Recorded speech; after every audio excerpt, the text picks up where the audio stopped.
Welcome to Fringe Fanatics with Chad Lee and Chris Zane. And we are back, ladies and gentlemen. It is episode 164 of the Fringe Fanatics Sports Podcast. I am Chris Zane. And I am Chad Lee. Thank you for tuning in.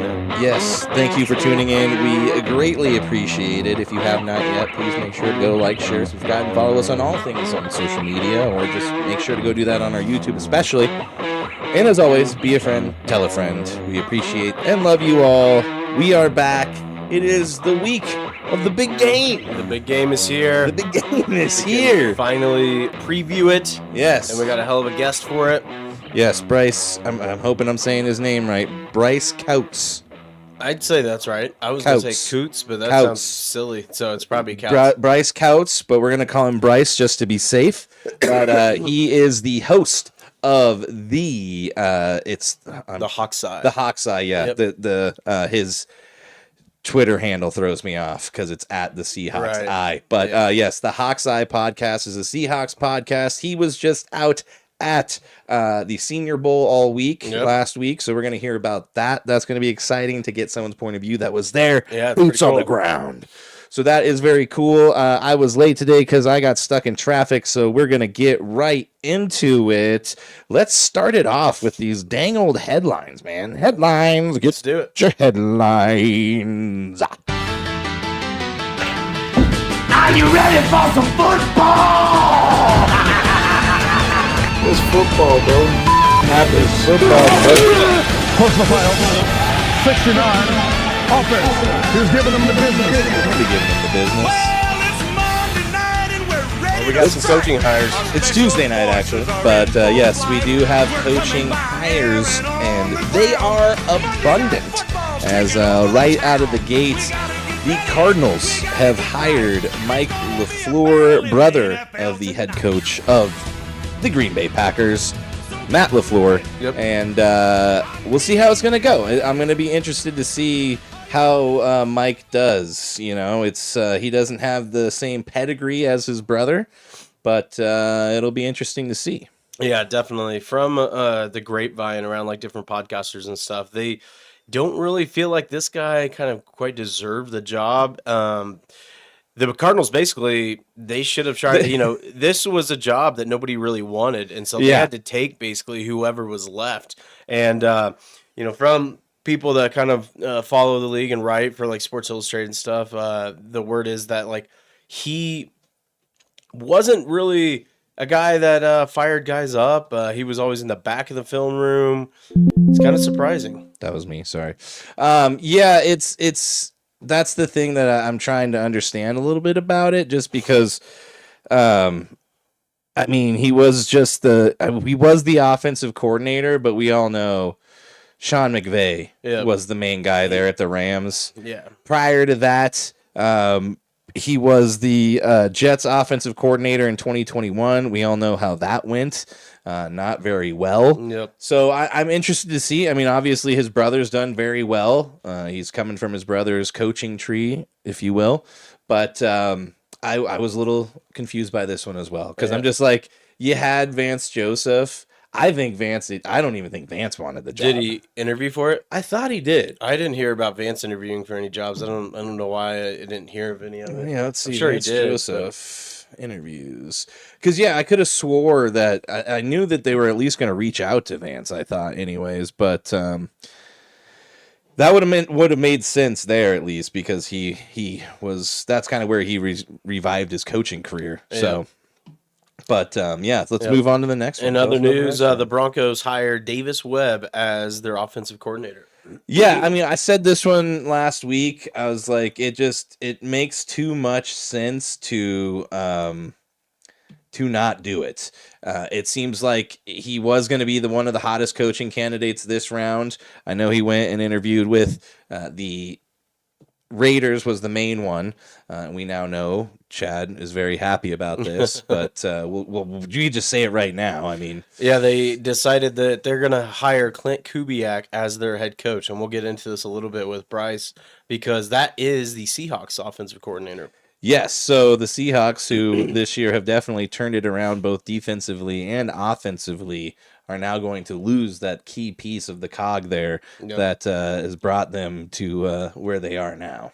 Yeah, and they're it's a pretty good hire for the Raiders. I think what the offense did there, and it's also the guys that he's probably going to bring.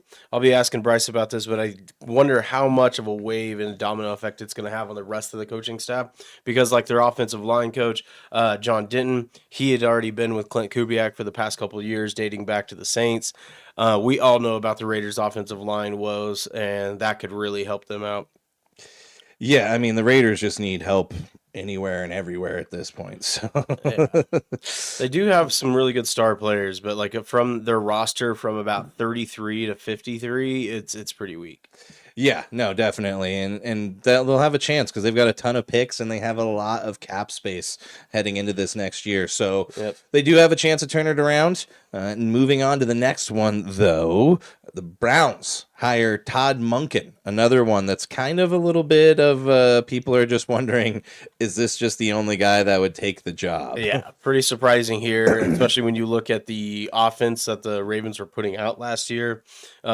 We've all know, and that's why the Ravens got rid of him, is because in the big games, his offense was inexplicably bad. Yeah. You know, when you got a guy like Derrick Henry, you don't run the ball, or just sometimes what they do with Lamar Jackson in high pressure situations, like it makes no sense. And I'm really shocked that the Browns hired him. So, yeah, I mean, at least him and Shador hit it off in their first meeting. I don't know if you saw that. Todd Monken was like, "Hey, man, we were going to draft you last year. We'll get into that eventually. One day we'll have that discussion." But yeah, but I mean, from what we heard, Shador's camp told them we're not going to go there. So that'll be an interesting conversation between the two of them. Should be good. Did you see what Tyrann Mathieu had to say about Shador making the Pro Bowl? Yeah, but then did you also see that they tried to get Justin Fields to go and he declined? Yeah. So it's like it's the next in line at that point. But that's it is what I'm just saying. a It's joke. like at that point, why don't you just like accept like, okay, maybe we just have two guys. Like that's he makes such a good point where it's like it's taken away. Like, why are you rewarding mediocrity? I thought that was a great statement. I get it, but we're also talking about a product that in and of itself is mediocre. Yeah. So nobody wants to go and actually play in the Pro Bowl anymore. I mean, look, even Jamal Murray wants look at Chris Jones. He's never played in the Pro Bowl. 7 selections, and he's opted out. Yeah. So what's that tell you about the Pro Bowl itself? I mean, it's become a joke. Yep. Nobody watches it. Everybody just it starts. The games have started tonight too, and I guarantee you the ratings are going to be horrible. I thought they started tonight, but I wasn't sure. Is this the like the games? Oh, this is the basically the it's like field day. Field day. Yeah. In other news, though, the Giants hire Matt Nagy as their offensive coordinator, so they'll probably be putting up about 17 points per game. Yes. I saw that, and I was like, I'm sure Chad's going to be happy to see that he's gone, and he went to the Giants, which I feel like is where a lot of people go to just kind of die. So he'll be coaching under John Harbaugh. Yep. Yeah, I feel bad for Jackson Dart and Cam Scottaboo. I mean, like those guys, they had such a great rookie season. Malik Neighbors going into his second year. I mean, they could have really made a big difference and improved. But I mean, Matt Nagy, I don't feel like anything's going to happen there. Yeah, I mean, we talked about it before with just the drastic change from Eric Bieniemy to Matt Nagy, and Patrick Mahomes' output and the offense's output was just night and day compared to when Matt Nagy was there. So good riddance, I guess. We'll see if he can turn it around over there in the Big Apple. But on to the next one. This one also with the Cleveland Browns. Travis Switzer from Baltimore will now be their OC, which that kind of seemed... I mean, he must have been underneath Todd Monken, and he's kind of his guy he took with him. Must be, yep. Another big news, though, the salary cap is expected to jump from up to 301 or in the range to 305 million. So about another $24 million jump. Really should help teams like the Chiefs, who are like 56 million over the cap. So they're going to have to finagle some things. But yeah, it's the first time it's been over 300 million.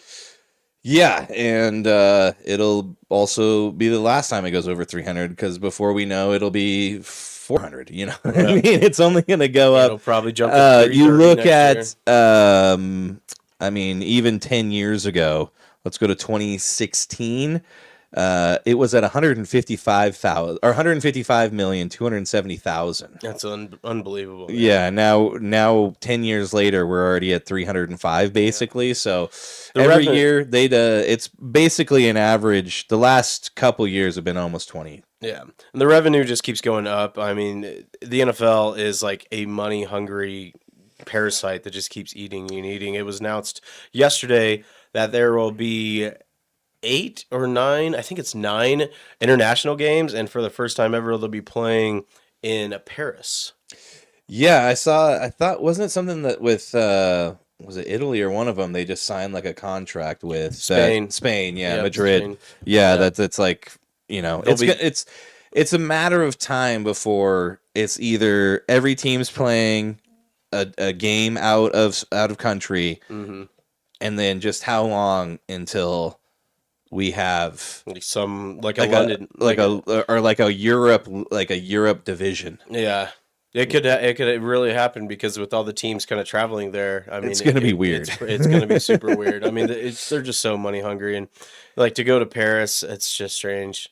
I don't know. Like, well, I mean, they're already doing London. Why not Paris? Yeah. I don't know. London, Paris. I'm not a fan something of it. France. Show me Especially the worst part is like going down to Brazil and like you see like these guys don't leave their hotel rooms because they don't want to get robbed and like they don't want to get mugged. It's like, yeah, what are we doing here? Well, I mean, most of them. I mean, Ricky Pearsall got shot in the chest getting mugged in San Francisco. So I mean, San Francisco. Yeah. It's America though. But so it doesn't really matter where they go. It's what are we gonna do? We're gonna watch. You're gonna watch. Yeah. If it's the Chiefs you're watching. So oh yeah, no doubt. I mean, it's just who cares at this point? It doesn't affect us, and they're making way more money than we'll see in our lifetime. So it's just a shame. Go over there, and this is what you signed up for. Yep. Pat on the butt, and see you later. All right. Well, cash that check every week. You see what these coaches talk about, like what it does to schedules and stuff like that. Like all they do is like they rely on routines, and it just throws it all off. We're going to 18 games soon. Who cares, dude? Yeah. What do we care? Well, it's not getting brought up this off season. So yeah, I mean we're the ones going to ingest it. So I'm all for it, dude. Give us 20 games. I don't care. We're gonna sit here and watch all 20 of them and talk about it. So I don't know. I hope they don't go over 18. That's for sure. I don't think they will. But you know, I mean, we're already It's 20 games if you make it to the Super Bowl. It's 21 total. Yeah. So. Yeah, you know, it's coming. It's going to happen. Let's just accept it, unfortunately. But other news, I did just want to bring this up because I did think it's funny, and the Broncos are kind of one of the ones that I thought was one of the comical things of the Rooney Rule, which it's not supposed to be comical at all. It's supposed to, like, you know, make a level playing field, but it is hard when you know the guy you want to hire is in-house. And you kind of have to go and just give two guys like interviews for no reason. It kind of seems dumb to me, and I get why they're doing it, but I definitely think we are going to see a Rooney Rule retool here soon, because at this point it just kind of seems like boxes teams are checking. And I get it, you want to hire the best guy for the job, but like, let's not make these guys go through bullshit interviews for no reason if that's not the case. So I don't know how the NFL will fix this. It's definitely a problem that, you know, obviously we have a rule named because of it. So it's still a problem, but the way they're handling it now is just not working.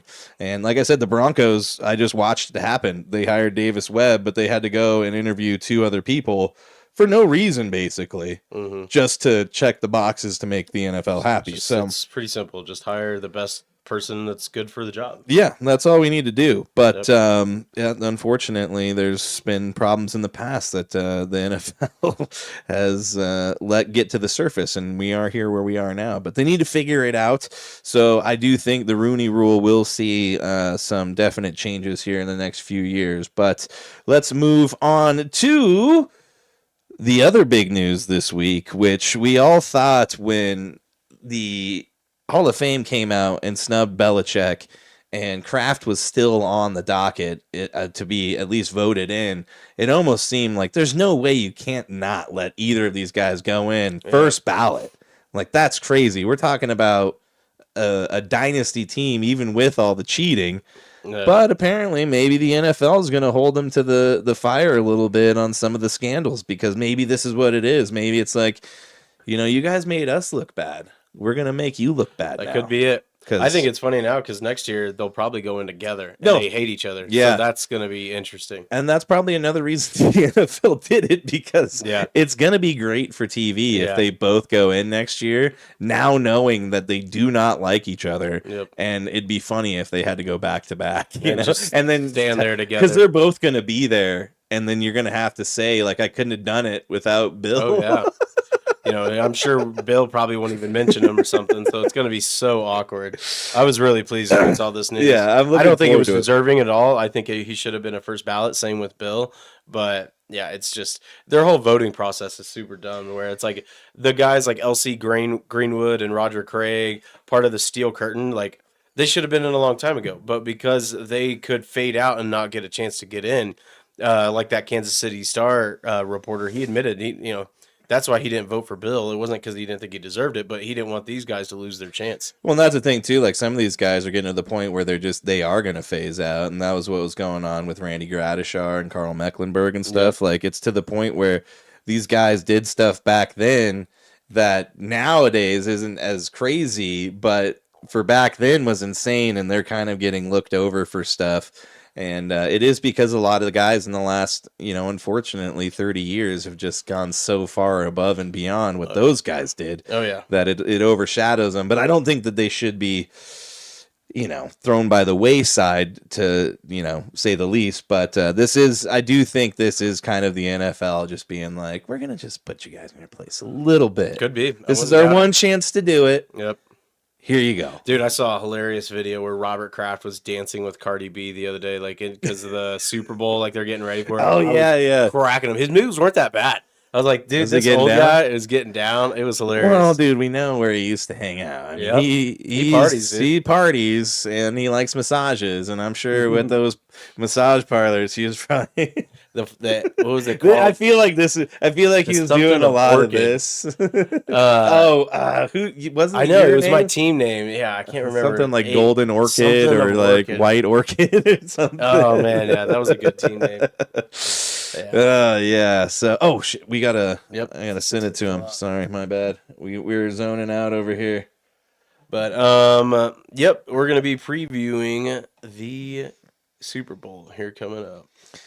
Yeah, I mean, more or less, it's going to be a little bit one-sided, to say the least, just because it's only coming from the Seahawks. But we're going to be getting a good insight here, so I'm looking forward to it. Let's hopefully get Bryce on here right away. I was not paying attention, so let me get this to him. Oh, he already said, how's the link coming through? It's coming, Bryce. It's coming. Give me a second. So, yeah, we've had Bryce on before. We are looking forward to having him on again, and hopefully he will be joining us here shortly. But in the meantime... It'll probably be any minute. What... We're watching the Pistons and Nuggets game. The Nuggets have a gauntlet of a road trip right now. Yeah. Unfortunately, taking on the number one team in the East, and then he just got picked, Jokic. And then here in a few days, they'll be taking on the number 2 team, the Knicks, and then I think they take on the Celtics as well in this run, right? I believe so. Yes, I'd have to double check. I think that's the tail end, though. Yeah, it's rough. Super and they rough. Just got done playing the number 1 team in the West on Sunday night. But that's the point we're at here in the NBA season. It's gauntlet time. It is. They need the All-Star break so bad. Yes, that will be much needed. I was hoping that we would get a couple guys back before it, but it's looking like they're going to give them all the way till after. Well, it's good to see Brown back today. I was happy about that. His defense is looking okay. He's got to get back into it, man. He's struggling. He is struggling. It's unfortunate, but he'll get back into it. He's bound to have not a sophomore slump, but a junior year slump. Would this be his third year? Yes. Yep. But let's see. Oh, well, I mean, let's just talk about Super Bowl food. What are you looking forward to eating? Are there going to be like, have you guys decided what you're doing? Are you going to Dom's? Is there going to be a potluck? We're going to hang out here, man. We're going to play Nice. some cards. Yeah. What are you going to do? What food are you having? Yep. I'm going to make some cheese dip, and we're going to put some Jimmy Dean hot sausage in there. Nice. Probably do some little smokies. I love a good little smoky. I love little smokies. Are you going to do like them in the crock pot with the sauce or just... Yeah, we always put the barbecue sauce I feel in like there. it's the best way to go. We got a bunch of Kansas City barbecue sauce, so we're stocked up. Nice. Oh, yeah. What about you? What kind of foods are you going to get into? Parents are ordering Wingstop. Oh, So sweet. wings. We're going heavy on the wings. Yeah. So, Here we go. he's coming in. Hello. How's it going, guys? Good. Thanks for joining us, man. No problem. Anytime. Let me get you over here real quick. All right. Yeah, I was pretty excited to talk to a Seahawks insider with the news and everything that's going on. Yeah, no, it's definitely kind of an interesting time because I don't think a lot of us were expecting this to transpire. So it's kind of cool, and at the same time, I'm kind of sitting there going like, I don't really want to give the Patriots any credit for making it to the Super Bowl because I think they had the easiest path of all time to get to the Super Bowl. Hey, wait. I mean, the Broncos, but come on. It was with Stidham. But again, I would like to see the Broncos with Bo Nix. I agree, yes. Versus Jared Stidham off of not throwing a ball in what, almost 2 years? Yeah. So it was kind of interesting. I got to ask you guys something, though. Yes. When Joe Lombardi got fired, did it kind of just seem like, okay, they're just promoted Davis Webb to prevent him from getting a head coaching job? As basically went through everyone's kind of mind. Well, that's probably about it. Chad's a Kansas City fan, but I said that last week is that he's such a hot market item right now. They're deathly afraid of losing him. And I think that's what the thing was. I'm surprised, though, and this is what I thought was the biggest surprise to me, was that play calling duties was not announced with that. Because I thought that would be the thing that they would entice Davis Webb with. Well, you're going to get play calling duties. So I'm not sure. I think it could even be a longer term thing. Maybe this is the Walter Pinner group thinking ahead. Sean Payton has 2 years left. You have a guy that everybody wanted to be their head coach this year, at least the top teams. Is this kind of like, hey, stick with us, and you can fast track to the Broncos head coach here in a couple years. We're going to have a brand new stadium, 2031. That's what I think is happening, but I don't know. Sean Payton could destroy all of that. Well, there was something I saw, I think it was Schefter or Rappaport put it out, where they were like, he's going to have more say in the place selection or something along those lines. And I'm like, okay. And so it was funny because I was just down at Senior Bowl for the last week in Mobile, and I was talking to I talked to Albert Breer for a little bit. Daniel Jeremiah was there. When I asked Albert Breer, I was like, hey, out of curiosity, how does this lateral movement rule work? Because the Seahawks, before they hired Clint Kubiak, got blocked from hiring Mike Kafka because the Giants were like, no, he's getting play call duties. And so Breer was actually saying that really isn't actually a thing. It's basically teams can just put a block on regardless if the position title is the same, regardless of play calling duties or not. Yeah. Well, and the way they're going to get away with it with Davis Webb is because he was quarterback coach. So now it's a promotion. It's a promotion no matter what. But yeah, there is that weird, gray area where it's like, well, we're going to give him this and that, and then come next year preseason you let him take a couple games and he shits the bed, and it's like, well, So I could easily see that happening, but yeah, it was a very interesting thing. And even Joe Lombardi came out and said, he's like, Sean was having a bad day and somebody was getting fired. That's a nice way to put it. And he's been with Sean for 15 years. He said we all knew he was in a bad mood. What kind of friend would do that? And he basically threw him under the bus for how he reacted to it. I have a feeling that it came from up top. I think so too. I think to what you're talking about, is look, the writing's on the wall, man. And I've said to Chad earlier in the year, if you watch Sean Payton on the sidelines, dude, holding that play sheet, his hand is shaking like crazy. And and both Bo and Stiddy were pissed off at how slow plays were coming in. And I think that has a lot to do with it. They're like, man, you are getting old. It's time to you got to do something. Well, and then he throws Bo under the bus. That was the other thing that threw everybody up. And we're like, Bo even was like, what is going on? Well, wait, what are you doing? You're throwing your quarterback that just won you 14 games under the bus and being like, oh, if I'd known your ankle was bad, I never would have drafted you. What? Yeah, I think that was a joke. It's hard because he's very. It's hard to tell if he's joking. But yeah, it is.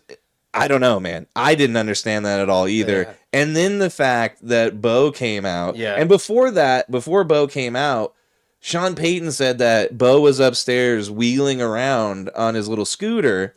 And he said he was up in places he's not usually at. Which was a weird... and I'm paraphrasing. I don't know if that's the exact quote. But it almost made it sound like he was saying that he was up with the uppers. And then all the stuff with Davis Webb comes out. I think Bo is like, if you let him go, that's my guy. I need him as a go-between between Sean, because look at Sean now just throwing me under the bus. Well, and that's the thing that's I don't know. It just seems really weird. It's like the dysfunction in Minnesota is weird. Like the whole Kevin O'Connell and the GM, because I legitimately saw their GM there. That was on the field, and they didn't do it after the season. They waited 3 weeks. Well, and into draft prep, right? He's there scouting guys with their scouts and everything, and then another guy. Yeah. Well, and that's the weird thing. And so, I again dug around when I was there, and obviously you're interacting with agents and everything else, and I kind of asked Breer about that because I got about 30 minutes just to talk to Breer sitting in the stands, which was kind of cool. Yeah, that's super. And I asked him, I was like, "What the hell's going on in Minnesota?" He's like, "They are keeping it together, but they might be as dysfunctional as the Browns." Did you see what happened today? Where after the words that after what Jefferson said about oh, Sam Darnold was our guy, we shouldn't have let him go. McCarthy unfollowed him, and then Justin Jefferson unfollowed McCarthy. So there's some drama in Minnesota. So I heard an interesting rumor about what's going to happen with Justin Jefferson, I should say, both not McCarthy, JJs. But Jefferson. Yeah, both JJs. So what I pieced together there is there were already talks in place that Jefferson is, I got told, about 85% going to get traded this offseason. Wow. Broncos are supposed to be big on that, along with AJ Brown. So the team that apparently is started it, the conversation with them is Buffalo. Oh, that's the thing too, because they're in desperate need. Yeah, and the receiver class isn't very good. Yeah, the receiver class isn't great. Even the guys, there were a couple guys at Senior Bowl, but there's no real talent. And so I heard that because apparently him and JJ almost came to blows this offseason after one of the games. Really? Him and JJ McCarthy? Yeah, almost came to blows, Jefferson, because he's done. So I heard that O'Connell wanted May. That's what I got told there. Is that's who Minnesota, when they traded up for JJ McCarthy, were actually trying to put enough picks together to go up and get May, because Kevin O'Connell had fallen in love with May. That didn't end up happening. So then the GM was like, well, we still need to get a quarterback. And they pivoted back to McCarthy. And Kevin O'Connell, after the initial training camp, was like, yeah, no, Sam's my guy. He understands this offense. Yeah. He comes highly recommended from Shanahan. And basically at the end of the season, Kevin O'Connell walked in the GM's office hey, so we're getting Sam back, right? That's the plan here. He's like, nope. You put your stamp of approval and on JJ, and he's like, no, I didn't. You went and made that pick for yourself. I kind of have to out in the public eye. Well, yeah, but so then apparently O'Connell left and went on vacation, and the GM went to the owners yeah, so we're all good not re-signing Sam, when Kevin didn't want that. He wanted Sam back, and he finds out Sam's gone via the post of, hey, by the way, Sam Darnold just signed with the Seattle Seahawks. And it started a shitstorm in Minnesota. Man, I'm surprised like he didn't just quit. Well, like, he's at that point now where he might not want to be there after this year. Apparently, O'Connell, because I think he's got a new contract, but there's an out from what I got told after year 2. Okay. Yeah, because I mean, when I heard all that stuff, and I thought, just from the outside perspective, you think, oh, he's all in on JJ, but as a head coach, you kind of have to be. Like, you can't just have the guy being the guy and being like, well, I don't know. Yeah. Eventually. Well, look at Mike McDonald with Gino, right? Yeah. Like, he had to kind of be in on Gino, and then he finally gets his guy in Sam and you can legitimately see the difference in Mike McDonald with what he was last year, trying to be like, yeah, Gino's the guy, hip hip hooray. Yeah. Versus now we're like, you see him with Sam, and he's like defending Sam and basically telling people after the NFC Championship game, you all need to shut the fuck up. Yeah, because he silenced all the doubters after that NFC Championship game. They won that game because of Sam. Yeah, well, Sam outdueled Matthew Stafford, which I don't think a lot of us had on our bingo sheets. No. Well, and, you just look at the year, turnovers were the thing that were the biggest bugaboo with Sam, and you look at the playoffs, and he's lights out. So 0. Yeah. And I don't think anybody saw this, in the beginning of the year. I think everybody knew Seattle was going to be good, but to see them make it through the gauntlet that was the NFC and be standing atop it, which everybody, even a few weeks ago was like, the NFC is the juggernaut this year. We've kind of realized that. I knew for a while, even if the Broncos did make it, it was going to be the Rams or the Seahawks winning it this year. And I would rather not lose to you guys again. So I'm glad that that first time was pretty bad. Yeah, no, let's not talk about it. Well, hey, look on the bright side. It could be worse for New England than it was for you guys, because at least you guys had a Hall of Fame level quarterback, and you were I've gone through all of the film. I've watched it, and I'm sitting there after watching even your AFC Championship game versus them, and I'm going, I don't know how New England hangs in this game, because they hung in the game with you guys. They should have partly due to the weather in the second half, but yeah, they should have blown you out because you couldn't sustain drives. But you look at the way they started, and I mean, the same thing happened the game before for New England. They were ready to bench May. I mean, there was people like, are they going to bench him right now? And they didn't, and he ends up bringing them back and winning. But that game started out with, I think, three and outs. I mean, yep, yeah. And you look really at any one of their playoff matchups. If San Diego, but if LA has an offensive line to protect Herbert, but if they have an offensive line to protect Herbert, they potentially win that game because they only win 16-3, I think was that score. Yeah. Houston's defense kept them in that game and was playing elite level football, and Stroud handed the game to New England basically. A couple times, right? And he didn't have Nico Collins, so I'll give him that. You didn't have your number one weapon. You were relying on some rookies. Okay. So you get a pass there. Then you walk into Denver, where I'm sitting there going, yeah, like Denver's going to give them a go because they got Nix and their offense can run the ball and can do all these things. And then you find out Nix broke his ankle or his leg or foot or whatever. And I'm like, shit, they're going to get Stidham. And I'm like, I could see Stidham pulling it off if they can run the ball and Stidham can make a couple throws. Yeah. And it seemed that way. And it was lined up for that. And I was like, and then the snowstorm hit, and I was like, I look at it and I go, if you had kicked the field goal instead of trying to go for it early in the game on fourth down. I know. I'm Say like, it again. I know.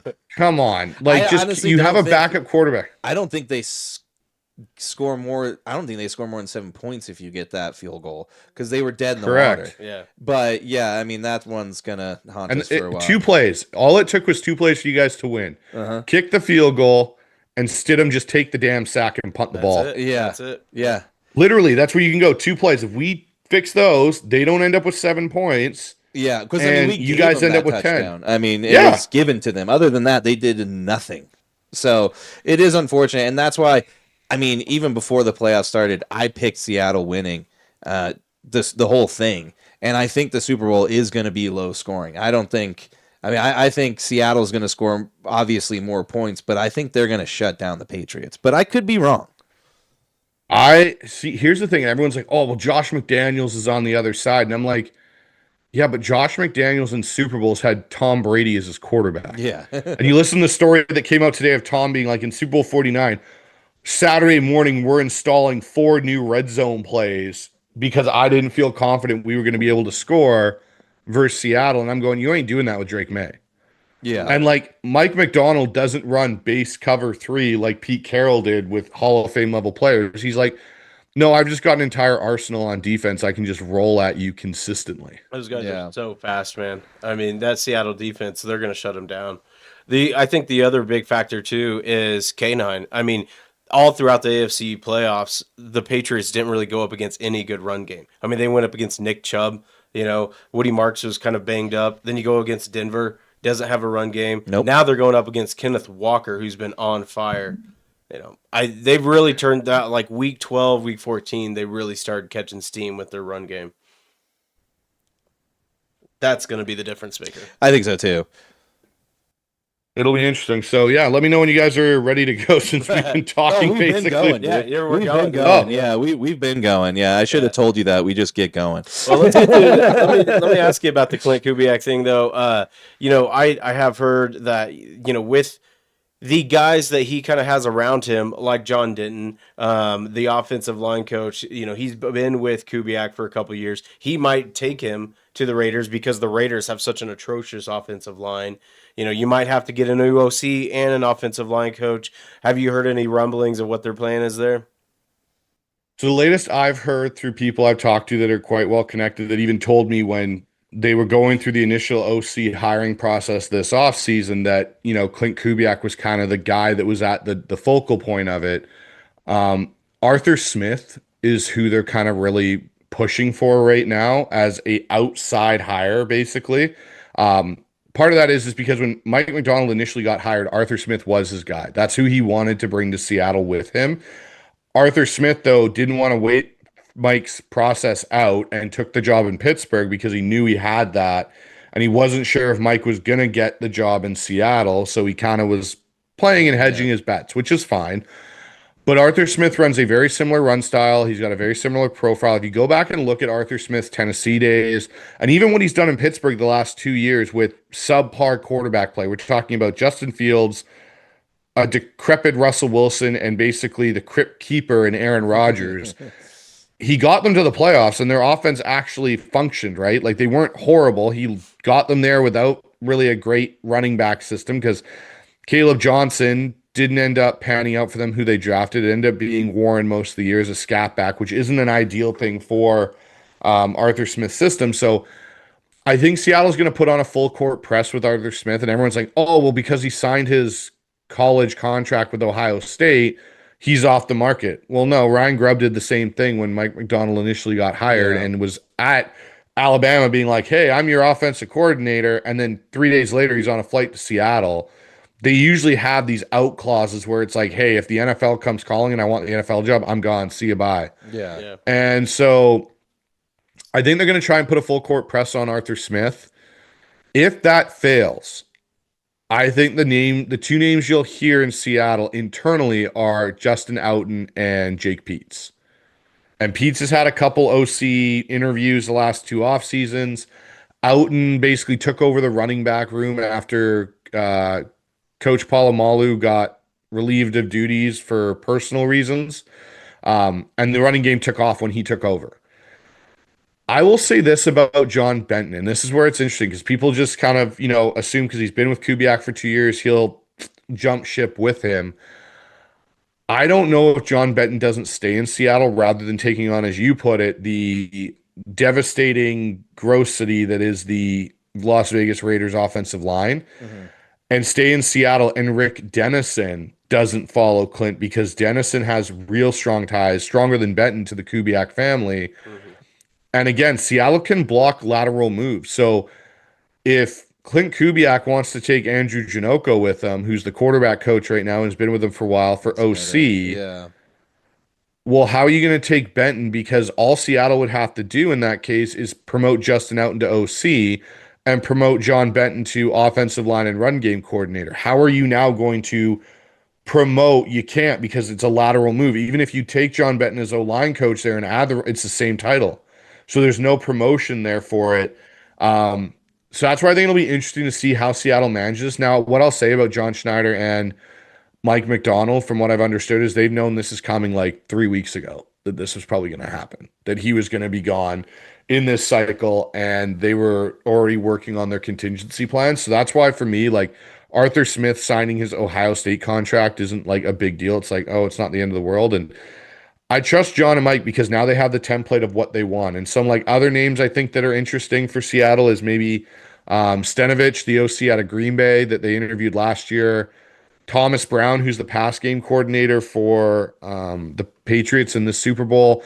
He's got ties to the McVay tree and stuff like that. Like they want that offense. So I think they're really going to go hard into that kind of area and that tree, for example. Yeah, I mean, you were talking about just Clint leaving and Dennison probably going with him. I could even see him, moving Dennison into his OC. That's what he was when he was here with the Broncos under Gary. And that would make sense to me to bring in that veteran. You've got a guy who's been there, who's won a Super Bowl, was your dad's right-hand man for many, many years. We also know Gary's obviously he's going to have a key card. Gary's going to be in the building too. But I do see bringing Dennison is actually a very smart thing as your OC, just to kind of have that veteran presence there to kind of be like, whoa, kid, reel it in a little bit, just. Well, and it's very much when you look at what McVay and Mike McDonald both did with their initial times when they got hired here in Seattle and when McVay got hired in LA. Mike brings in Leslie Frazier with him. There's your veteran voice that's been a head coach in the NFL or a high-ranking coordinator, understands how the NFL game works. Sean McVay brings Wade Phillips in as his DC.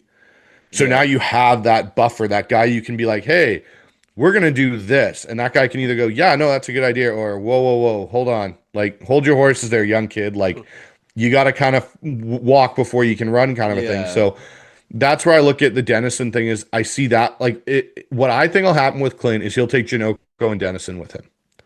Because Janoko, he'll make his OC and quarterback coach in Vegas, and Dennison will become his O-line coach and run game coordinator in Vegas, and Benton and Justin Outen will probably stay here. Because, again, the one thing I think people forget is some of these guys may not want to move again. Yeah, like Benton moved from New Orleans all the way up to Seattle and just getting settled, and now I'm going to leave again to go to Vegas. Like, Benton might be like, yeah, I'm kind of good here. We won a Super Bowl. I want to see this through. Like, if Seattle wasn't in the Super Bowl and they had, say, got knocked out in the divisional round and this was happening, I could see more of the coaches leaving. Because it's like, okay, like, we did our thing here.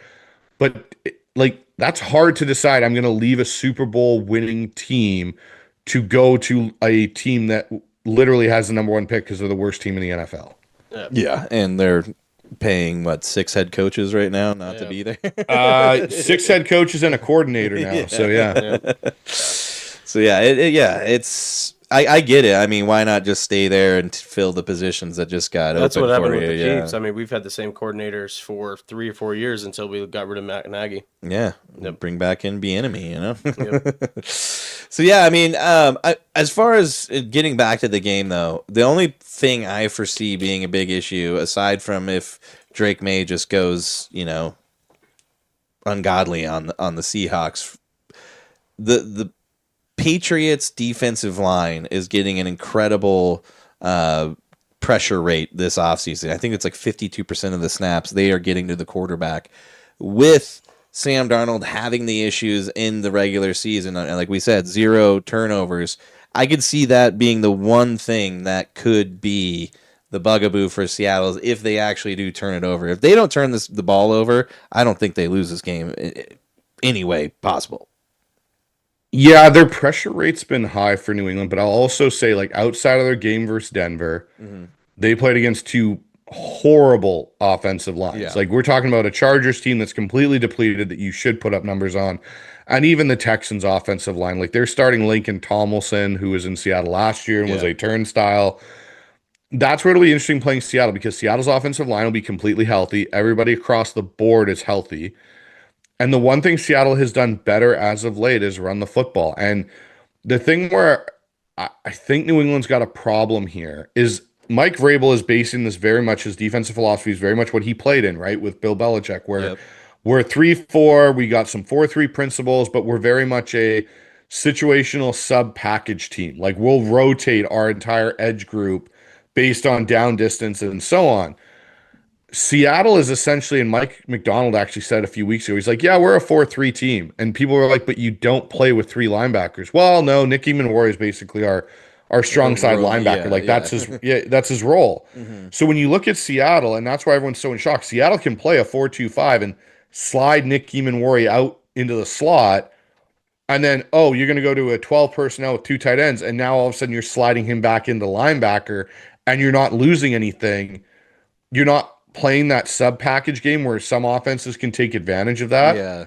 And so on the flip side for Seattle, if they catch New England at points, which I'm assuming Clint and that offensive group have started to, figure out tendencies and down and distance, there's points where, like, if you watch week 16 versus Baltimore for New England, they got stuck a few times with hurry up and Baltimore just ran the ball down their throat and they couldn't stop it.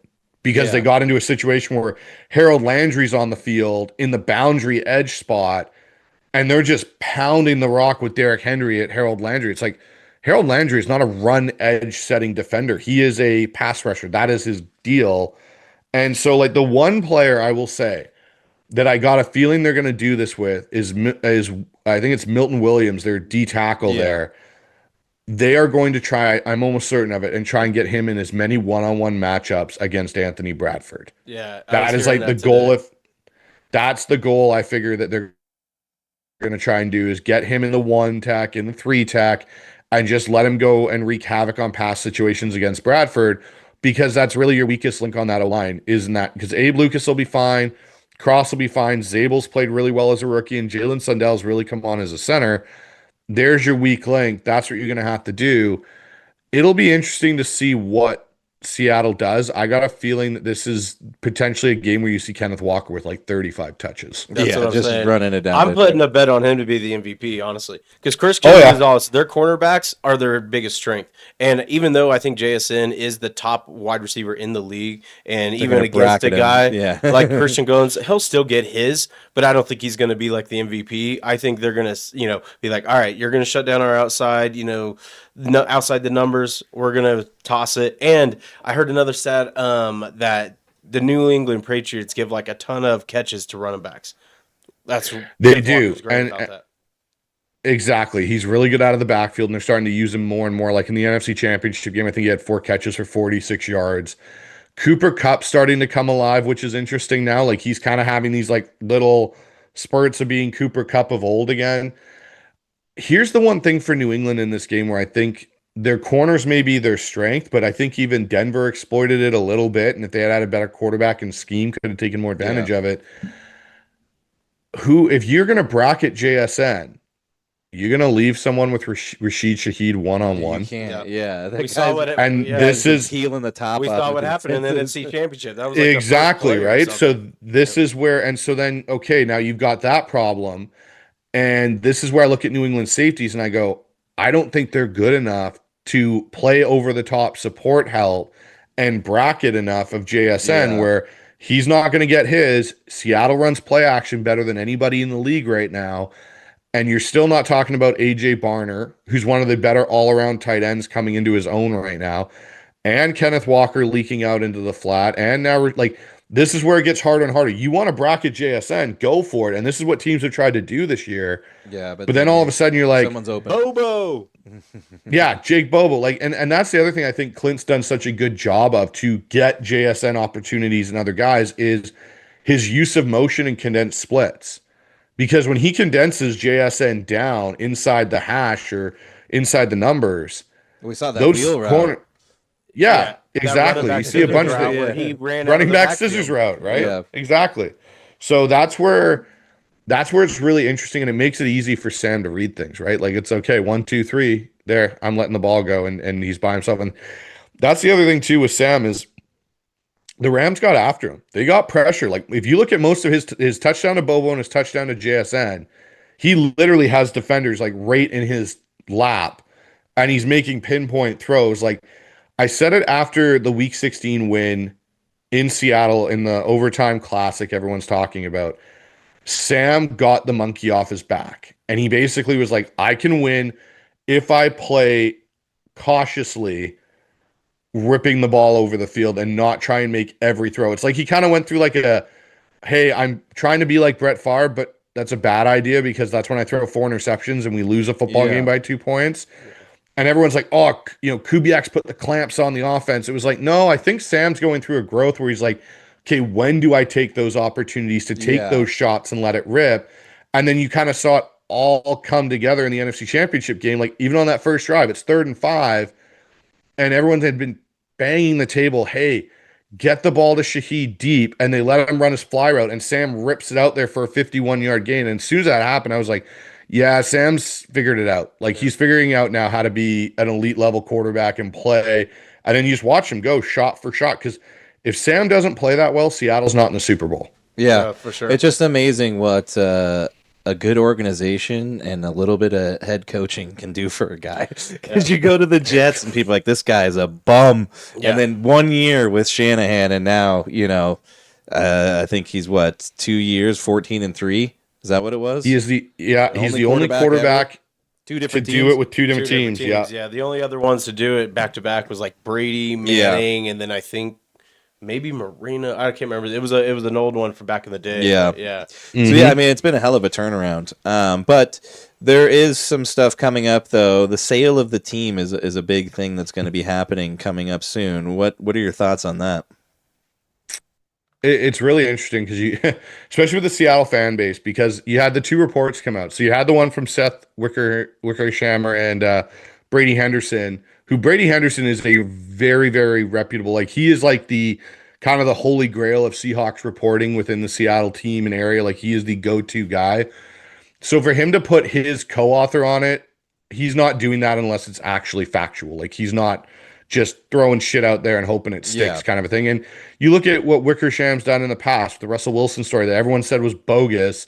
And then we find out 3-4 years later, when you start talking to players, it's like, oh no, it's true. Like everything that was said in that article was true. Like no one wanted to believe it at the time. So you get that report coming out, and then you get one that's put out by a statement by the Paul Allen Foundation and the Vulcan Entertainment Group going like, we don't have to sell the team right now, basically is what it's saying. Like today.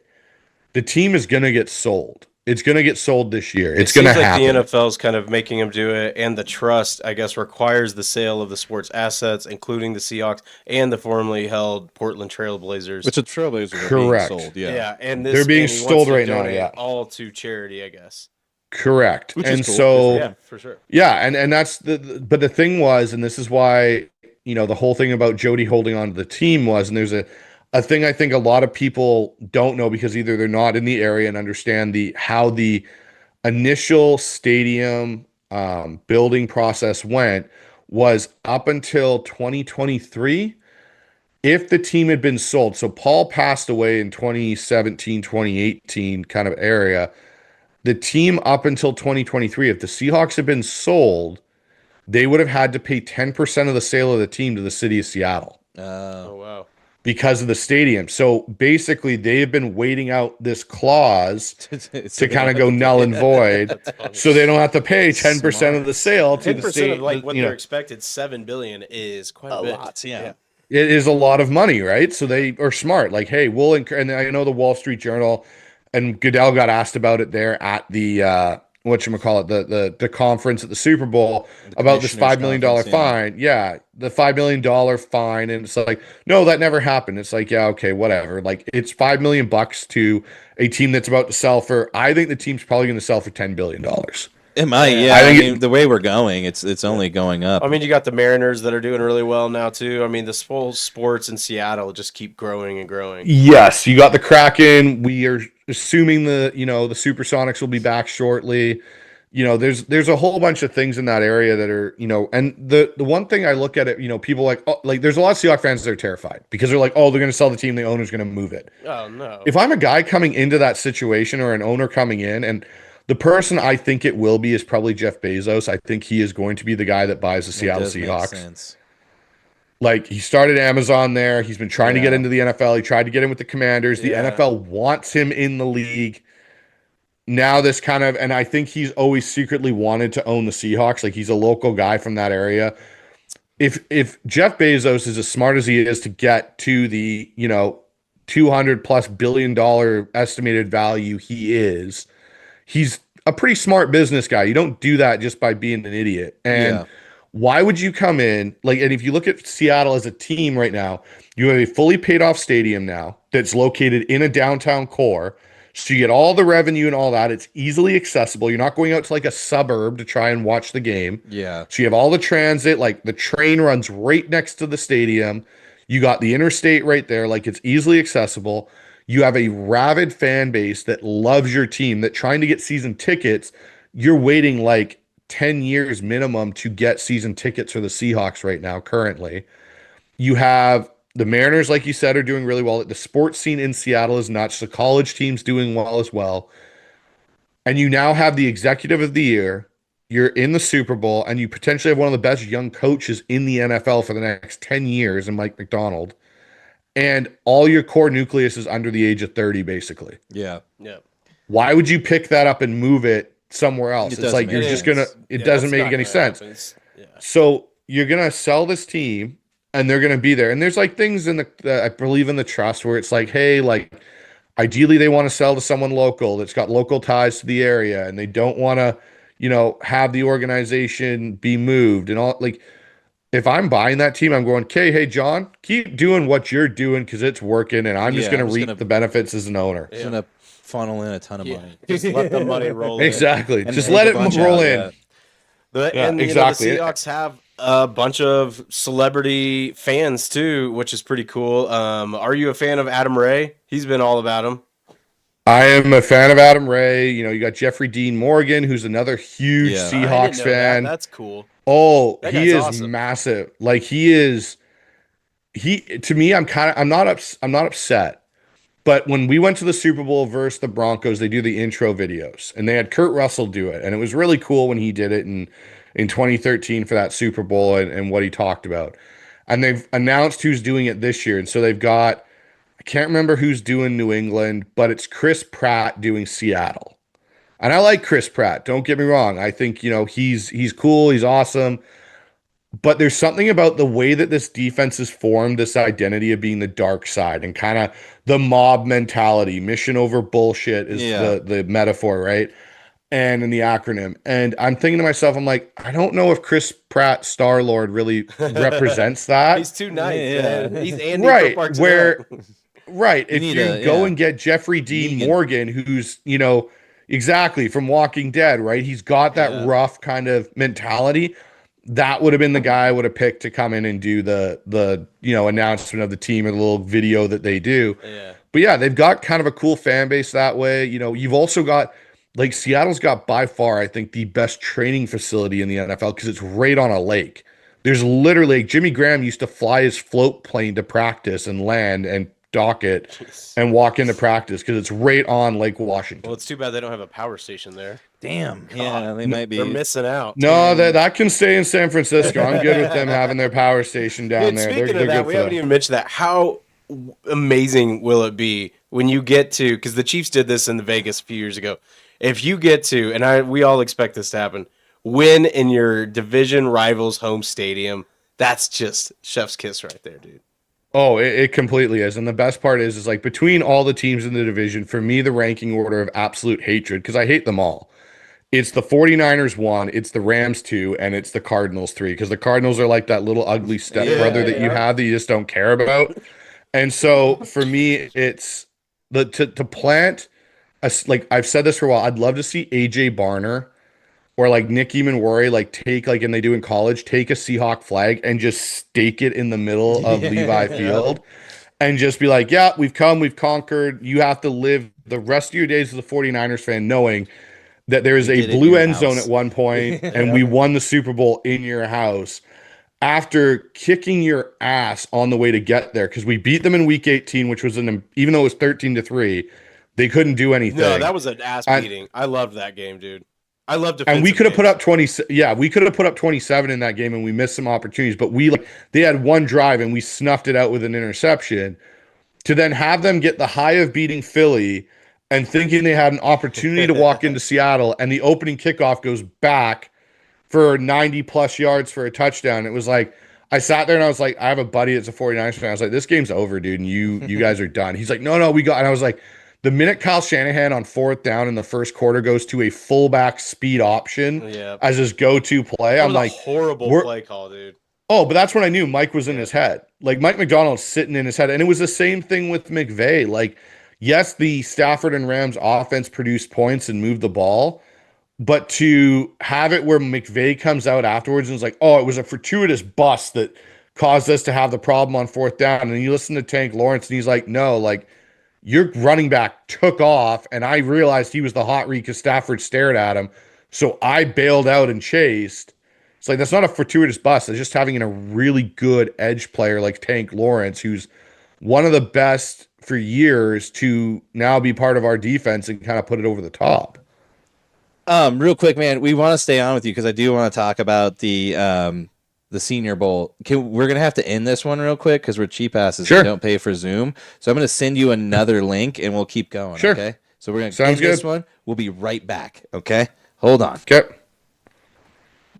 Good call. I was thinking about that. It's probably coming up soon. Yeah. I'm just going to pay for it after this.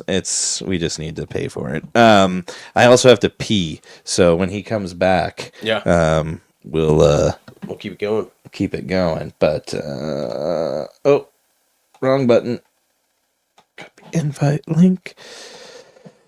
Oh, shit. Let me do this real quick. Sorry, guys. Yeah, I mean, I was gonna try and cut him off, but like I felt like this is too good. Like we're having a good time. It's been fun, so I don't want to cut him off. And plus, we have somebody who was there at the Senior Bowl. I want to talk about that. So even if we have to skip other sports, I'd rather do that. Yeah, I just figure afterwards we'll just go to DDOE. Yeah, that's what I'm thinking about. Cool. Let me make sure he comes back normal before I leave on the screen at least. And then I'll dip out real quick. James Harden got traded? I know, we were going to talk about that. But yeah, James Harden to Cleveland looks like a straight-up trade for Darius Garland. Oh, no, and a second-round pick. Earlier it was a straight-up trade. Wow. But second-round pick involved in that one. I feel bad for Cleveland. That means they're never going to go far in the playoffs. All right. We've got you back. Can you hear us, sir? Oh, I can hear you. There we go. I can see you trying to figure out how to put me on your screen. Cool. Yeah, have you guys ever thought of doing like free StreamYard instead of Zoom? You know, maybe I'll do that now because yeah. So like, I'll be honest. I started on Zoom and then I moved mine over to StreamYard and did the free part. Like, it's way easier to use. Okay. Like, it's not even. Guess what we'll be doing from here on out. Yeah, like I would get StreamYard because like what it does, like if you pay for it, it gives you like more, what's the word I want to look for? Like it gives you more slots to add more people to the conversation, all that kind of stuff. But the free one for what you guys do and stuff, like you'd be fine on it. Like Rob Staten runs the free one and it gives you like a little watermark in the corner that says StreamYard. But like you can like drop things in and all that kind of stuff. Yeah. Oh, sweet. I'll do that. I'm gonna run to the bathroom. You guys keep going. I'll be right back. All right, cool. Well, what I wanted to ask you about the Senior Bowl is which prospects basically stood out to you? So there was a couple. So one that really three edge players really stuck out to me. I guess it's 4 now. Like it was weird. The Senior Bowl. The way I would say this draft, even from just studying it, it's a floor draft. Like you're drafting guys that have solid floors, but they don't have high ceilings. Yep. So it's like a B+ draft, B draft kind of thing for talent. Like again, like a Mendoza for me, I have a 3rd round grade on Mendoza. In any normal draft, he's a late 2nd, 3rd round quarterback. Yeah. Because of the lack of talent, he's been propped up. Like we're talking now, like Garrett Nussmeier might be QB2 in this draft class after his Senior Bowl because Ty Simpson, he did well. But Ty Simpson didn't show up and has a 9-game solid resume and then like 4 shit games at Alabama. So it's like, that's what not I thought. Like, why does he want to come out? I mean, he didn't really finish too good. It's like, why not go back? So the reason why he's coming out is next year's draft class, he would be like a 5th round pick. This is purely about money and getting 2nd or 3rd round kind of, 1st, 2nd, 3rd round grading. Because if you look at next year's, Archie Manning probably comes out. Lenore Sellers comes out. Like the list just goes on. There's like 15 quarterbacks that are projected to come out next year. Like the funny thing is when you look at this class, one quarterback, I think, in my opinion, some freaking team is going to luck out with and get in like the 6th round or the 5th round. And he's probably a first round talent when he's healthy. And the guy that no one's talking about is Drew Alar. He has to come out this year. Yeah. And he was really good a couple right? years ago, right before he got hurt. Right. So he got hurt last year and it all fell apart for Penn State once he got hurt. But he's a guy that you take and you develop, and you're sitting potentially on a guy that's got the arm talent of like a Josh Allen and the size and all those things. And you're sitting there like, sweet, got him in the 5th round, can develop him for 2 years, and we got a first round talent quarterback. But speaking of like guys that, so like there were 4 edges that really impressed me. One being Zion Young out of Missouri. I've heard he had a really strong, yeah. He had a really strong Senior Bowl. Derek Moore from Michigan's another. Gabe Jackas from Illinois is another guy that's a really interesting player, edge. And then Dennis Sutton from Penn State. He's another edge that like kind of just stood out. Running back wise, there's a lot of people fell in love with Mike Washington out of Arkansas. I think he's a little bit too north-south for me. He doesn't have a lot of shift to him. Like he's kind of reminds me of DeMarco Murray. Like he's one of those typical Arkansas backs with the long legs that can't really get low and cut. Mm-hmm. Black out of Indiana, I think is going to be a really good running back in the NFL. He's someone that I think is going to be really good. Katron Allen from Penn State showed well as well at the Senior Bowl.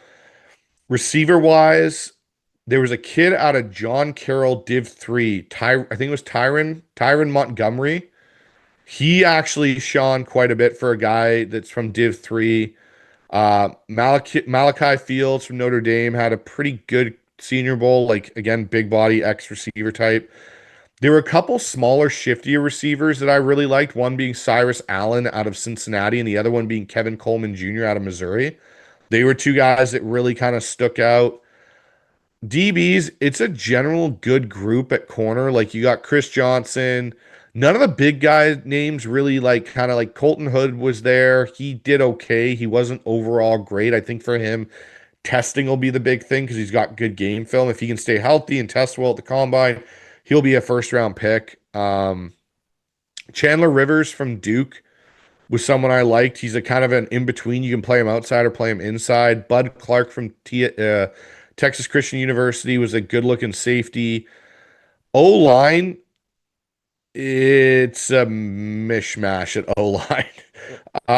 Couple guards stood out to me, one being Kalen Rutland from Georgia Tech, another one being Cage Casey from Boise State, and then Jeremiah Wright from Auburn, I think are guys that you could get in day 2, maybe even early day 3, and end up with a plus level starter. What about that huge dude from Iowa? I saw some videos on him. Dunker. Yes. Yeah, Dunker Jennings. Yeah, yes. He's a giant. So he is this year's Gray Zabel, in my opinion. Okay. That's what he is. He is big. He's got a mullet. He's mean. He's nasty. He can play tackle. It looks like they had him at guard and tackle and interchanged him most of the week I was there. He to me is going to be a first round pick. And I've seen a bunch of mocks where he's not in there. And I'm like licking my chops because I'm like, if that's what people are thinking, and he somehow gets all the way down to 32 or 31 where Seattle will be picking, you pick that guy and you put him in beside for Bradford, you now all of a sudden in Seattle have a top 5 offensive line, in my opinion. Like that guy has that talent. Yeah. Quarterbacking wise, it was Garrett Nussmeier was the top quarterback in my opinion.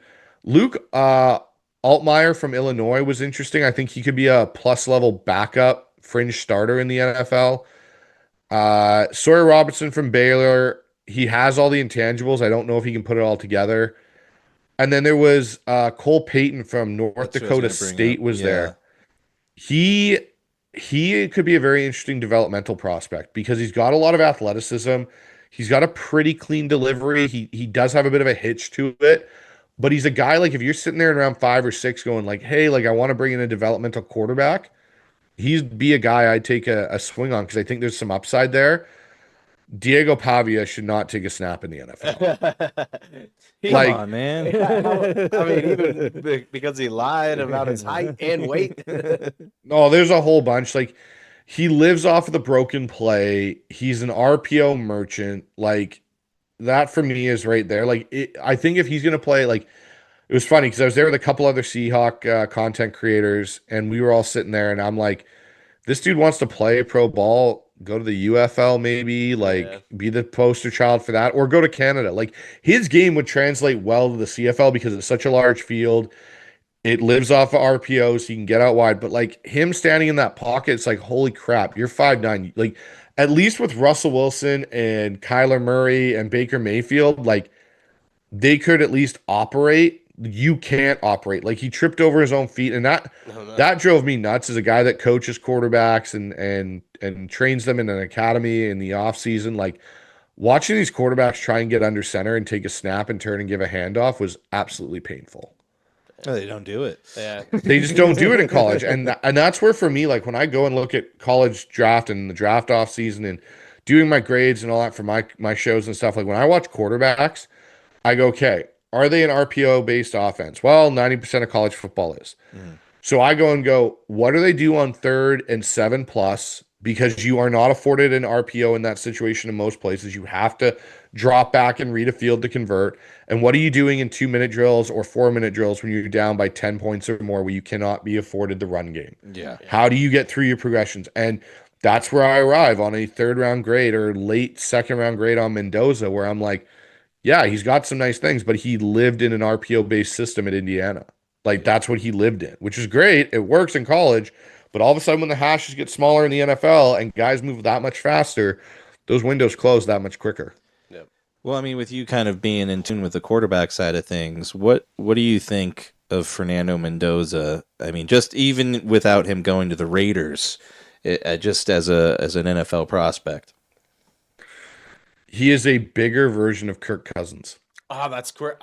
I think it's because of his face too. They're said both that. Weird too. Yeah, they're both kind of awkward. But I've thought that. Before I even saw Mendoza's face or anything, it's how he delivers the ball, just what he does well. He throws a good intermediate ball. He can be on time, mainly because he plays in that RPO scheme. But the one thing with Kirk I've always had issues with is, okay, when the easy stuff's taken away and you're now forced to push that ball, you struggle. And and you listen to everyone, oh, he's a perfect fit for the Shanahan offense. Well, yeah, because the Shanahan offense, like, it doesn't live in the deep shots. It's not. It's a intermediate and stinking dunk all the way down the field and live in play action. Sure, Mendoza can do that. That's great. But this is where it's such an oddity what Clint Kubiak and why I think he's gotten such high praise this season with Seattle is, yes, he comes from the Shanahan tree, but there's way more development of the deep passing game in his offense this year. You look at what JSN's been able to do and some of these guys with the deep shots. That's not a normal thing in the Shanahan tree. It has become more of a thing in the McVay tree since he's gotten Stafford. If you look at the change in the offense for the Rams from Goff to Stafford, the development of McVay's deep passing attack and deep play action passing attack has changed drastically. And that's where you see guys like Robert Woods and Cooper Kupp no longer there, and he's going and getting different players to fit certain roles. That's where I look at and I go, yeah, Mendoza can play in that scheme. I don't think Mendoza can go in there day one and start and be successful. Like, I could see him having a very similar to a Sam Darnold trajectory, going to a very bad team that doesn't have pieces around him, struggles, he goes and moves on somewhere else, and then finally he finds the right home with the right coach, and all of a sudden it's like, hey, this is why he was the number 1 overall pick, kind of a thing. Yeah. Oh, go ahead. I was just going to say, I mean, we've seen it, almost 5 or 6 years now, where some of these guys that come out, Bryce Young, Caleb Williams, that had a lot of success in college. I mean, what's the old adage, the old adage that, like, the NFL is so much faster, the defensive guys are so much better, and your windows are just so much smaller. Yeah. Now Bryce Young's finally starting to catch on. Caleb Williams is finally starting to catch on. They have better coaches. So it may take Fernando a minute, but I do think there's hope there. I don't think it's going to be within like 3 years, because I see the potential with his accuracy. When I watch those Indiana games, some of those throws that he used to close out the national championship on 3rd down, I couldn't believe it. I mean, they were on the money. That back shoulder fake, that one, I can't remember that wide receiver, but yeah. But that's the thing, like the back shoulder throws and some of the things he does well are not going to be given to him at the NFL level that easily like they are in college, mainly because of your hashes. And that's where it's going to be, the adjustment for him. The other part of it is he's not going to have the same run game that he had at Indiana with the offensive line and stuff, because that line in Vegas is a mess. It's so bad. And he's going to have Brock Bowers, which is great, but who outside of Brock Bowers is a real receiving threat? Nobody. Don't tell me it's Trey Tucker, right? Like that's it. That's your kind of thing. And like, so yeah, you got Genty and Bowers, and I don't expect Crosby to be there because I think the Raiders are going to trade him for more capital probably this offseason. So now you're looking at a situation where it's like it's a full rebuild. Who knows if Clint Kubiak gets the entirety of the time to do the rebuild? That's the other part of this. Yeah, you're dealing with one of the worst owners with head coaches. Correct. Exactly. So there's a lot of things that just don't line up there. And to your point about the other quarterbacks, like Caleb Williams, I'm still not sold on because I feel a lot of his success is still off the broken play where it isn't on time and in rhythm. And I think the Rams showed that a little bit. Play forever. It's going to live in infamy, right? But no, but Bryce Young has started to come along. I still think there's hope for CJ Stroud to figure his shit out and get back to what he was his rookie year. But this is where, when you look at the problem in college football and the development factor lacking when these guys get to the NFL, is college football now is basically semi-pro football. It's not college football anymore with these guys getting paid. Yeah. And coaches there are about producing wins, and that's what they're not really in the developmental thing anymore, because coaches, I won 2 and now I'm hopping to the next big university just as much as a player is. And so it's like high school football. I need wins. Okay, yeah, I get that. But you're also development. That's the other part of this thing, because you're theoretically still amateur sports. And so when I look at, a lot of the college offenses, I don't see pure progression pass plays. I see a lot of half-field reads, which is great for the RPO game. Hey, read the nickel defender. What he does dictates where we go with the ball. Yeah. Okay, great. Now when you get to the NFL, the read option isn't there anymore. The RPO is really not there. It's like, okay, cool. We need you to go from reading this route to this route to this route, and then there's your check down over there. And, do that in 2.5 seconds while, Byron Murphy or Leonard Williams is breathing down your neck and about to crush you into a pancake. Yeah. Yep. Yeah, it's interesting, and I don't want to get too far into this, but I am wondering, as it's turning more into a professional sport in the college side of things, is the NFL going to start having an influence and being like, you guys have to run NFL offenses if we're going to try and make this into like a legit like minor league system? Like we can't be having this a year and a half with a quarterback coming in just to try and learn how to read the offense. So I'll be interested to see if the NFL starts kind of that and the rules too. Adjusting rules. 1 foot in, and then the hash marks, moving them in. Yeah, I always think I think it'd be better if they just. The one rule I wish the NFL would adopt is the spot foul pass interference. Yes, I think that's so genius, and the NFL needs to adopt that. But vice versa, I do think that the rules should. You just need to make it. Yeah, it's the NFL. You're playing the same game. Why have it half-assed? Just make it the same game. Yeah.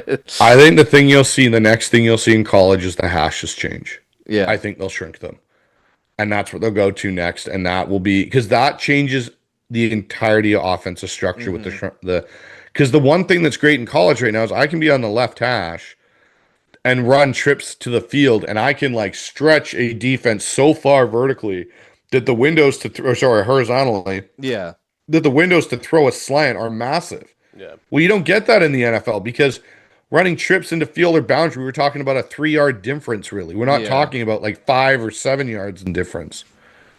Oh, it's so true. Yeah, it'll be interesting to see. Well, man, we appreciate it. We've had you on for a lot longer than... I think we've had you on longer than any other guest. Yeah, we have. So there we go. It was great, though, man. We greatly appreciate all your info, and just gleaning the knowledge that you have has been fun. But we'll let you get out of here. But before we do, what is your prediction for the game? Score prediction. And obviously what the final will be. And MVP. Okay, yeah, we'll take that. Okay. Prediction for the game, I'm going 31-10 Seattle. Damn, spanking. I'll take that. That wins me money. I just, again, I don't see the consistency in New England's offense, and I got a feeling somehow, and this has been a factor in the last 2 games for Seattle after he took back that kick versus San Fran, teams will kick it into the end zone and give the ball to Seattle on 35. Yeah, that's easy. Like and so now 3/4, a quarter of the field's gone. I only got to go 15, 20 more yards to get in field goal range. And we're talking about an offense right now that's kind of humming along with Sam Darnold playing so well. I'm going to go Ken Walker for Super Bowl MVP because I think he's going to get in total about 35 touches.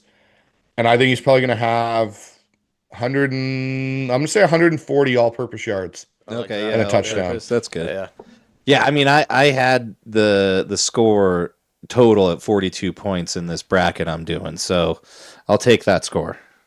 I dig that, man. I dig that. I'm going to put a little bet on him getting MVP. I like it, man. Yeah, no, I like I said, I think the Seahawks are going to win, so I hope you're going to have a very fun Sunday evening, hopefully. Yep. I'm looking forward to it. It should be a lot of fun, and if things go right and we don't have a mishap on the 1 yard line in a close game, I'll be even happier. That's just it, man. You don't got Russell there. Yeah. You guys don't have Pete Carroll making bad decisions. You guys, this is a redemption for that horrible play call and mistake by Pete.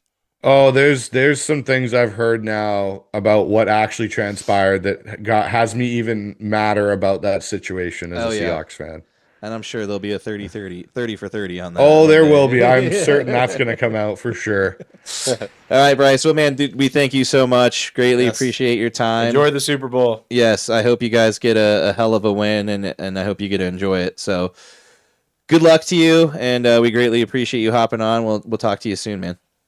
Sounds good, guys. Thanks. No worries, man. Have a good one. Later.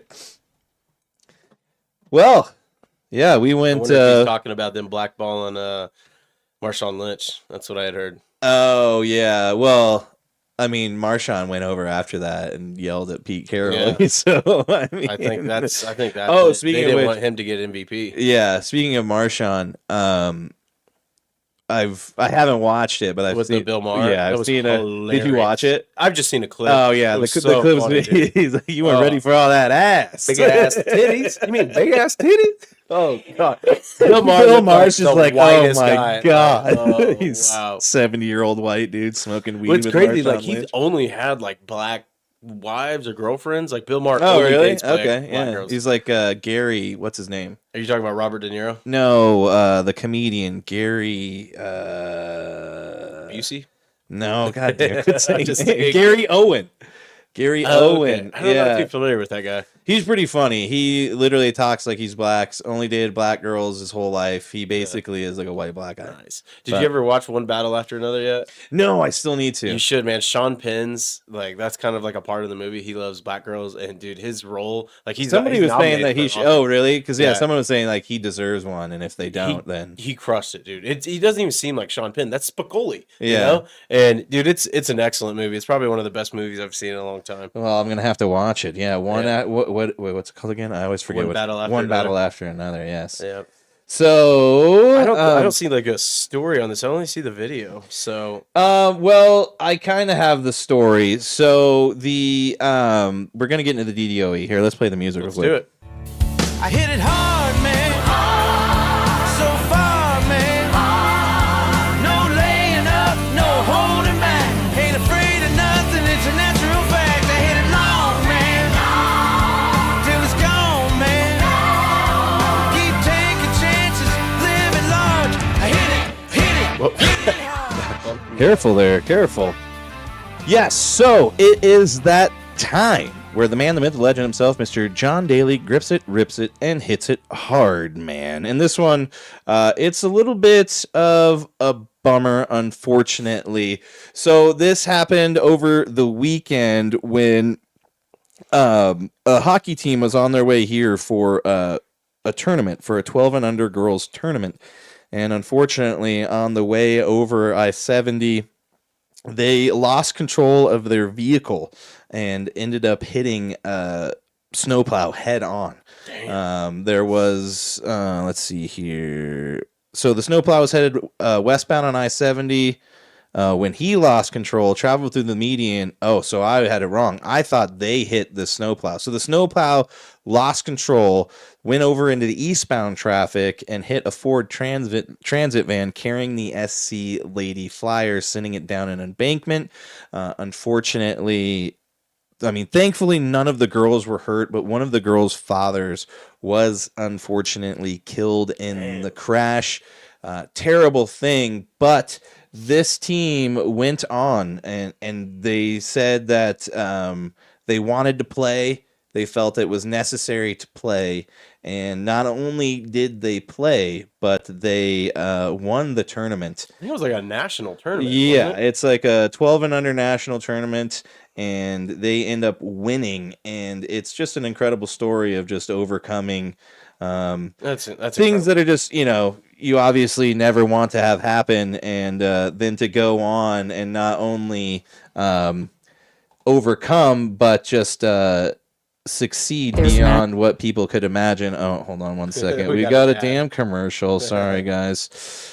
But I mean, it's an amazing story because I couldn't imagine, for one of those girls, that's her dad, and the whole team rallying around and picking her up and playing for her and in the honor of her dad is just an amazing story. 12 and under too, like that's young. Yeah, they're definitely younger kids, and that's just something that even adults would have a hard time dealing with. So hats off to these children that had the wherewithal and gumption after a terrible tragedy like that to not only continue and complete the mission, so to speak, but to do so and succeed above all else is just incredible. So we're going to play this for you right now. This is the story, and it is coming to you now.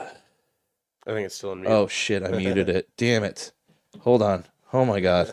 Where's To the left. Oh, okay, sorry. I hadn't switched over yet, so nothing had happened. You guys missed nothing, but now you will hear it, and here we go. An emotional return to the ice for a youth hockey team from California today, just about 24 hours after a deadly crash on I-70 involving the team's van. Manuel Lorenzana Villegas was killed while driving his daughter's hockey team from California to their tournament in Littleton. Colorado State Patrol says a CDOT plow driver lost control on I-70 near the tunnel yesterday morning, went through a median, and hit the van carrying the hockey team. Villegas died at the scene. Thank you for joining us tonight. I'm Kyle Clark. I'm Alexandra Lewis. The girls decided as a team to compete in the tournament they came to Colorado for. 9 News reporter Shalima Maharaj spoke with the Flyers head coach tonight. Shalima. Good evening. Todd Stelnick is one proud hockey dad. His daughter also plays on the team, and he says that after a couple of hours of the girls going back and forth on whether to play, it was time to lace up their skates. There's a lot of crying, right? For everything. The SC Flyers may be a long way from home, but they are not alone. Every skate, every goal, every save, every move. Every act of kindness and compassion. Way to go, girls! You think hockey is a small community. It's really a big community. Head coach Todd Stelnick says it all holds special meaning for his team. It has gone viral. And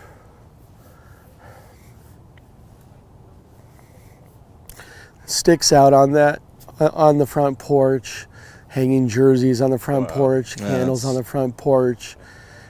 Seen everybody do this in the United States, in Canada, my best friend doing it. It just means so much. The Flyers won both of their games on Friday, a day after tragedy struck the team. 3 players were traveling with their families along I-70 near Clear Creek County on Thursday when the van they were in was hit by a snowplow. The father of one of the players didn't survive. And he just loved watching his daughter play.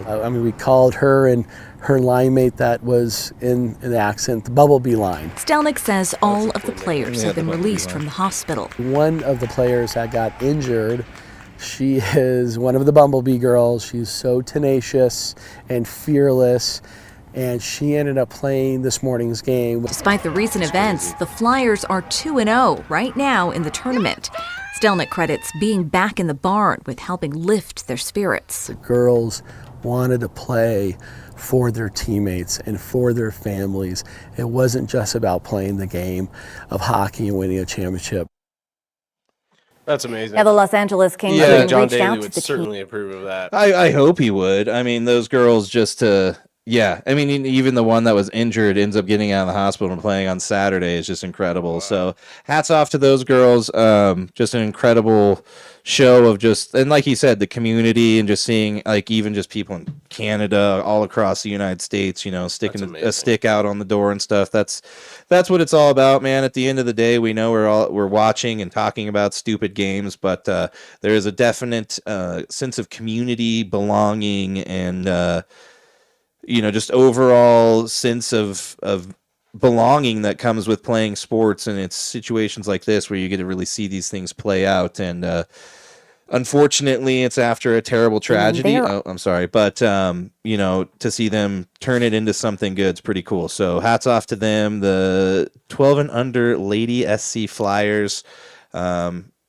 I hope that things get easier for them, but way to make a terrible situation into something inspiring. Tragedy is awful, but, you know, I guarantee you these girls will probably be sisters for a long time because of that. Oh, yeah.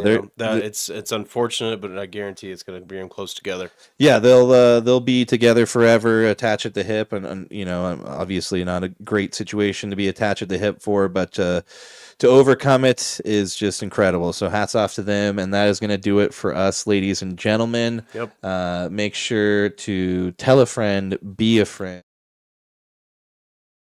Be recapping the Super Bowl. Yes, Bryce might be a very happy man come 7 o'clock Sunday evening, our time. So I hope so, and if the score he says is I'm going to win some money, so he's predicting a blowout. So we'll see. We love you all. Thank you all for tuning in. We greatly appreciate you, Chad Lee. I love you, buddy. Love you, buddy. Come back next week. We'll see you guys later. Toodles.